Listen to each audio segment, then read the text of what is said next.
Hi guys. I chose to do my study over relationships, and so the focus of this research was the quality of romantic relationships throughout time, specifically the elements that affect whether they succeed or fail, to learn how these dynamics affect the general well-being and durability of a romantic relationship. The researchers looked at a variety of communication-related behaviors, including intimacy, emotional support, and communication patterns, and also how to resolve a conflict in a relationship. Next is methods. The researcher tracks changes in connections between 2002 and 2021 using long studies, which gather data over lengthy periods of time, and then numerous techniques such as surveys, interviews, couple observations. That was how they collected this data. By using these techniques, the researchers were able to evaluate all the effects of the communication patterns and the quality of each relationship.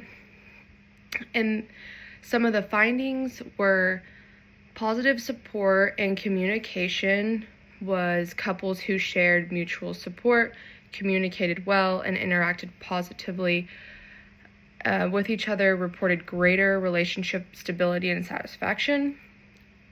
Next is conflict and emotional disconnect. Relationship quality was more likely to decline for couples who dealt with persistent conflict or emotional disconnection. Third is external stressors. So the quality of relationships was also significantly shaped by elements like societal pressures, parenting challenges, or even just financial strains. Fourth was long-term changes. So relationship frequently changed over time, with some couples becoming closer and others becoming more distant as a result of unresolved conflicts, poor communication, or just life transitionings. Implications are, according to the research, the communication is essential of how relationships changed over time. And sustaining relationship pleasures requires effective communication, emotional support, and being able to solve the conflicts that pop up. The findings highlight the importance of continual relationship support and communication training, which informs all sorts of communication practices and with all different issues. It highlights how crucial it is to deal with outside pressures and preserve emotional closeness in order to guarantee the success of a relationship in the long run. Engaging with the study. So romantic relationships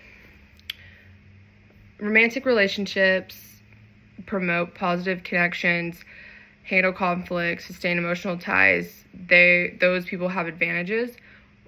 Then second is organizations. The study conclusions can guide team building, leadership strategies in the workplace, highlighting the value of open communication, mutual assistance, handling outside demands such as financial strain or deadlines to create peaceful and effective work environments in your relationship, like kind of combining the two. Media and public relations, which is like being able to communicate technique promoted by media campaigns to assist people in creating more supportive and healthy connections in their interpersonal relationships as well as other people's relationships. And then counseling and therapy is relationship counselors and therapists can use these findings by emphasizing conflict resolution tactics, communication methods, and emotional support as some of their treatments. Some advantages were they were able to monitor how connections changed over time, offering important insights of the communication patterns and how to just like make a couple last longer if they give these advantages. And then some difficulties or restrictions where the study may not be entirely typical of all romantic relationships. It's just particularly those involving people from different socials, culturally, economically backgrounds, kind of just depended on the sample size, which varied. So they'll try to improve that for their future research. Basically, in conclusion, is the study provides helpful information on how romantic relationships changed over time, especially in terms of communication. And future studies could address several shortcomings like sample variety and casualties to further deepen the understanding of all relationship dynamics. And that's basically it. I really enjoyed this topic, so thanks for listening.